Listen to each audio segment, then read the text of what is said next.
Welcome back. Tonight, these two gentlemen, I use the term in the same spirit I once used the word manageable about the toilet system in the Apollo 11. Yup, that thing over there. We will be debating whether the moon landing of July 20th, 1969 was real. On my left, a man I'm calling the librarian. He has read extensively about this subject.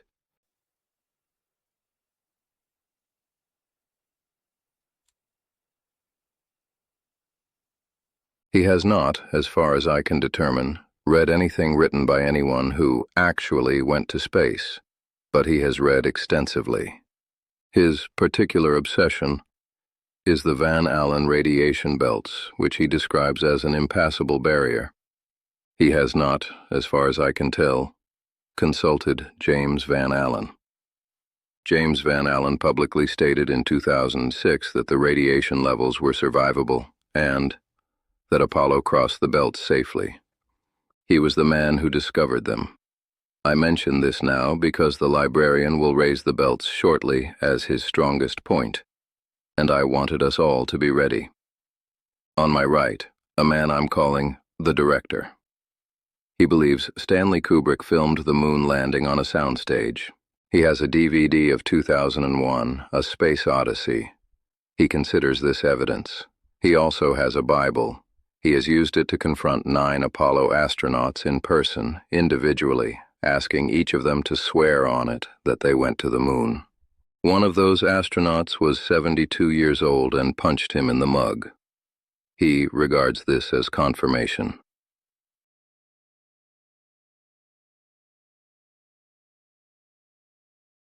And I am Michael Collins, Command Module Pilot, Apollo 11. I orbited the moon 21 times while my crewmates walked on it. For 48 minutes of every orbit, I was the most isolated human being who has ever existed. 3 billion humans plus Neil and Buzz on the near side. Me, alone, on the far side. I watched the landing from outside. I am the only member of my crew who had that view. I am, in the strictest possible sense, an eyewitness to events that apparently did not occur. Nobody asked me. Nobody ever asks me. Let's get this over with.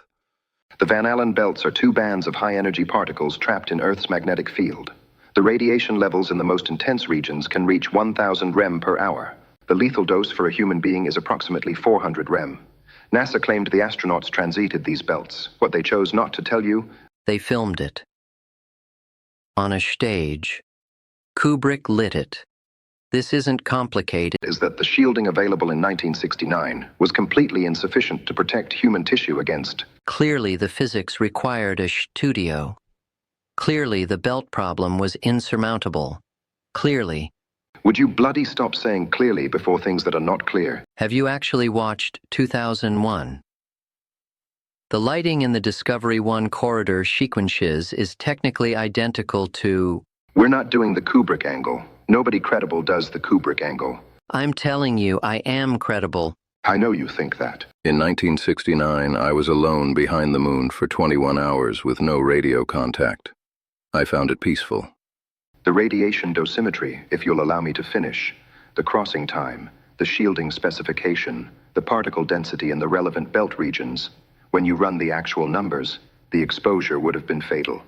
2 hours transit. Thinnest point. High speed. Personal dosimeters on all 3 of us. My total radiation exposure for the entire mission was under 18 rem. The permissible limit was 25. Those figures come from NASA. They come from the dosimeters I was wearing on my body, which I brought back, which were independently analyzed by people who were not NASA. James Van Allen confirmed these levels in 2006, before he died. He discovered the belts. He said the crossing was survivable. He said we did it safely. That is the man whose discovery forms the basis of your argument. He disagreed with your argument. Now, let's talk about the flag. Please, not with the bloody flag again. The flag is waving. On the moon, where there is no atmosphere. Clearly it's being blown by a studio ventilation system they forgot to switch off. You can see it. I've written why on this photograph. There is a horizontal rod along the top of the flag. It holds it unfurled in a vacuum where it would otherwise hang limp. When the pole is planted, the inertia from the planting causes the flag to move. When the astronauts release it, the movement stops immediately, because there is nothing to sustain it. Wind does not stop instantaneously. Inertia in a vacuum does. Every flag planting across all 6 Apollo missions follows the same pattern: motion during planting, immediate cessation upon release. Every single one. You have "why" written on your photograph. I have answered the question, in red marker, apparently. I also wrote, "Clearly wind," right here. Yes, I can clearly see that. Set aside the belts, set aside the flag, the photography, the shadow anomalies. In every exterior photograph, shadows that should be parallel under a single light source are not parallel. That is only explained by multiple artificial sources. A studio setup, they didn't account for it properly. The lunar surface is uneven. Perspective causes shadows from a single light source to appear non-parallel on undulating terrain. The surface reflects approximately 8% of incident light. The astronaut suits are highly reflective.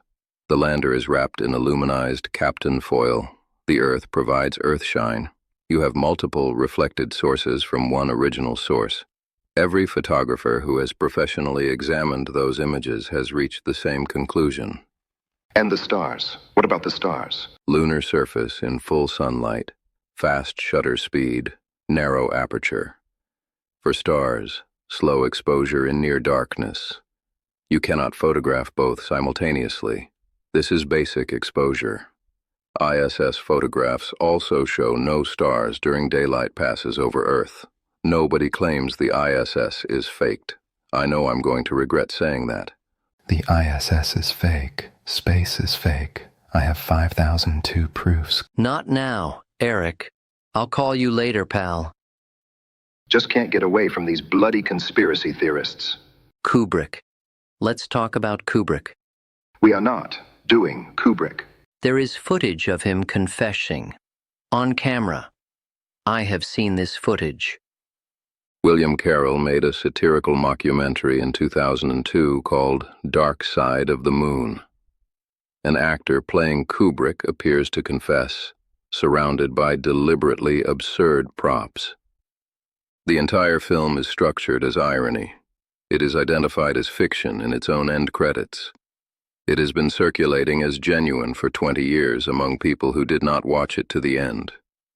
I may have seen a clip. From the mockumentary, It was very convincing. it was required to be convincing. That was what made the joke work. The joke also required the viewer to eventually realize it was a joke. That step clearly did not occur.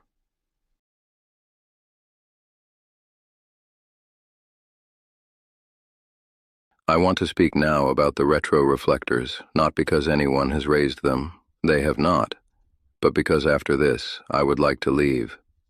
Apollo 11, 14, and 15 each placed a retroreflector array on the lunar surface, corner cube prisms that return laser light précisément to its source. Since 1969, independent observatories in France, Texas, Hawaii, and New Mexico have been firing lasers at these reflectors and measuring the moon's distance to centimeter precision. None of these observatories are NASA. None of them required NASA's permission. None of them needed to take NASA's word for anything. Apollo 14's retroreflector was placed on February 5, 1971. McDonald Observatory in Texas detected it 7 hours later, the same day. An independent institution. They aimed a laser at specific coordinates and the light came back. The Soviet Lunokhod 1 rover placed its own retroreflector in November 1970, a year after we landed. Its location was lost for 40 years. When it was found again in 2010 and a laser was fired at the coordinates, it worked. Soviet scientists built the same technology. They knew exactly what had been placed on the surface. You cannot fake a retroreflector at a specific location on the lunar surface. You cannot place one there without going there. The experiment can be run tonight by any properly equipped observatory. It has been run hundreds of thousands of times by multiple countries. Every single run returns the same result. Light bouncing back from exactly where we said we landed. The French are probably running it right now. They are very thorough. I would like you to swear on this Bible that you went to the moon. Buzz Aldrin was 72 years old when he punched you in the face. That was confirmation that I was getting close to the truth, that it made him uncomfortable. It was confirmation that you called a 72-year-old man a liar, a coward, and a thief to his face, and he responded proportionately. The charges were dropped because witnesses confirmed you provoked it. You have spent 20 years presenting a retired astronaut's completely understandable reaction to sustained provocation as your primary piece of evidence. I need you to sit with that for a moment. The fucking retro reflectors are still there.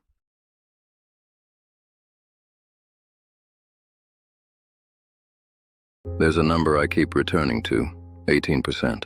That's the fraction of people who, in recent surveys, express serious doubt about whether the moon landings happened. Not a fringe, 18%. And I think about who those people are. Most of them are not stupid. Most of them are not malicious. Most of them have been told by someone they trusted. A friend, a YouTube recommendation, an algorithm that noticed what they paused on. That there are questions. That the mainstream doesn't want you asking them. That the evidence, honestly examined, doesn't add up. And then I think about what the theory actually requires those people to believe. It requires 400,000 people across 20,000 organizations maintaining perfect secrecy for 55 years. The Soviet Union, who was listening to every transmission, who had everything to gain from exposure, who published our landing as fact in their own encyclopedia during the Cold War, deciding not to say anything. Geologists on every continent studying fabricated rocks and not noticing. The French firing lasers at a fake reflector. Japan, China, and India photographing the same falsified landing sites from orbit, and none of them producing a single credible defector. Not one, in 55 years. And on the other side of that ledger, a Nashville filmmaker who was punched by an astronaut who was 72. The theory requires extraordinary incompetence from everyone who went to the moon and extraordinary competence from everyone claiming we didn't. Those two things have historically not traveled together. But the question I actually find interesting isn't whether we went. That is resolved. The question is, why, for some people, is it important that we didn't? Because I think about what it felt like to be behind the moon, alone in the most complete sense I can describe. And from that distance, the Earth was a very small, fragile, unified thing. The borders were invisible at that scale. The arguments were completely inaudible. Whatever we were fighting about down there was very small and very far away. We came back and told people that. Armstrong said it. Aldrin said it. I wrote an entire book about it. And for some people, the most comfortable response to that was, it didn't happen. Because if it happened, if 12 people actually stood on another world and looked back at this one, then the view they brought home is available to everyone. And that view makes certain arguments very hard to sustain, certain borders very hard to maintain, certain reasons to distrust each other very hard to justify. Deciding it was faked is cheaper. It keeps the world the size it was before we left it, or Kubrick did it. I leave both options available.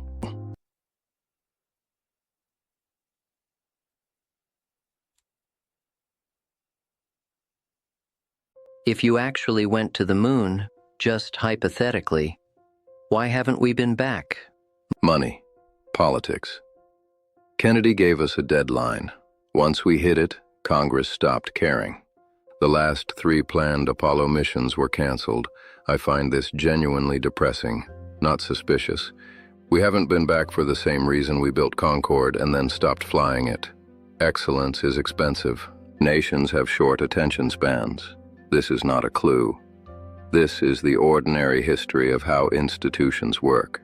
But the technology required to... The technology exists. It existed in 1969. What doesn't exist consistently is the political will to fund it. 6 years of my life went into an 8-day mission. We were not at the edge of what was physically possible. We were at the edge of what was politically fundable. Those are entirely different limits. There is a photograph I took from the command module on the far side of the moon, with the Earth visible above the lunar horizon. Small blue thing, enormous amount of nothing.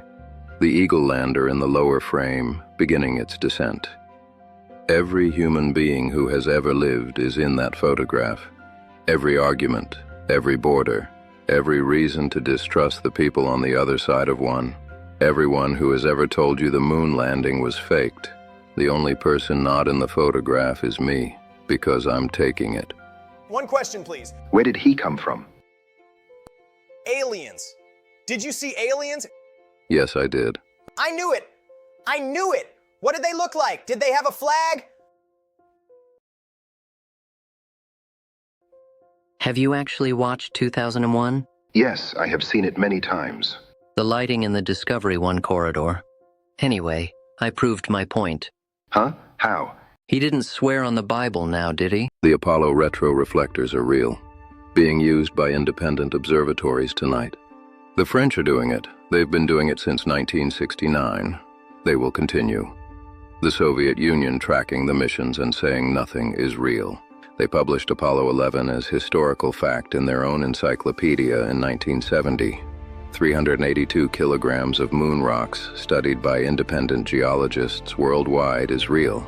Not one peer-reviewed paper disputes their lunar origin, including Soviet papers. James Van Allen confirming the radiation levels were survivable is real. He said this in 2006. He discovered the belts. He confirmed the crossing. Buzz Aldrin punching Bart Sibrel in the face is real. Sibrel was 38. Aldrin was 72. Charges dropped. Sibrel had provoked it. Sibrel describes this as his strongest evidence. It is. The lost original Apollo 11 telemetry tapes is real and is genuinely embarrassing. NASA recorded over them. Bureaucratic negligence, not a cover-up. The retroreflectors are still there. So is the like button. And the subscribe button. One of them will tell you more than you currently know. The other one is on the moon. The retroreflectors still work. These two facts coexist. Stanley Kubrick filming the moon landing remains a History Channel problem. Whether the librarian has Googled James Van Allen yet remains unconfirmed. On the question of whether there were aliens on the moon, yes, I said yes.